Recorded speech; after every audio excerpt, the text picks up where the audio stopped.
रखते हैं, लेकिन आप ये जो मैसेज डाल रहे हो ना कि बीजेपी की कार्यकाल में ना तो जवान सेफ है ना ये है। सर मेरी पोस्टिंग 2006 में J&K में थी, कुपवाड़ा में।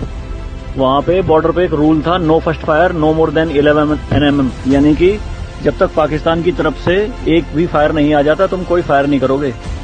नो मोर देन 11 MM मतलब वो हमारे ऊपर RPG चलाएं, मोटरार चलाएं, कुछ भी चलाएं, हम 11 MM से ऊपर का राउंड नहीं चला सकते थे वहां पे।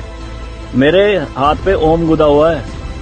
इस ओम के गुदे होने की वजह से मुझे हाथ में रुमाल बांध के ड्यूटी करनी पड़ती थी वहां पे।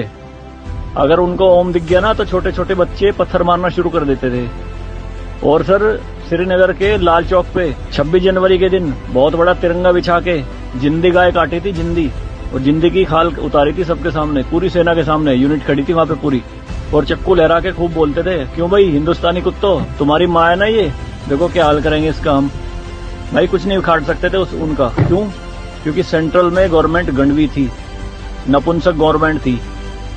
हमारे सर पे चौकी बना ली थी उन्होंने, जो LAC है ना, LOC, उस पे बिल्कुल वहीं 50 मीटर के दायरे में। और रात में बड़े बड़े स्पीकर पे माइक पे बोलते थे पाकिस्तानी रेंजर्स, अरे अपनी बहनों को एक रात के लिए हमें दे दो, क्या हुआ हिंदुस्तानी नपुंसको, चलाओ गोली। कुछ नहीं कर सकते थे उनका। 2014 में जब गवर्नमेंट चेंज हुई तो सेना अध्यक्ष बिपिन रावत साहब जब उनसे मिले तो उन्होंने बताया कि बॉर्डर के हालात खराब है सर, छूट नहीं है जवानों को कुछ भी। तो PM मोदी ने कहा था कि छूट मेरी तरफ से पूरी है, मैं नहीं जाऊंगा वहां लड़ने, तुम जाओगे।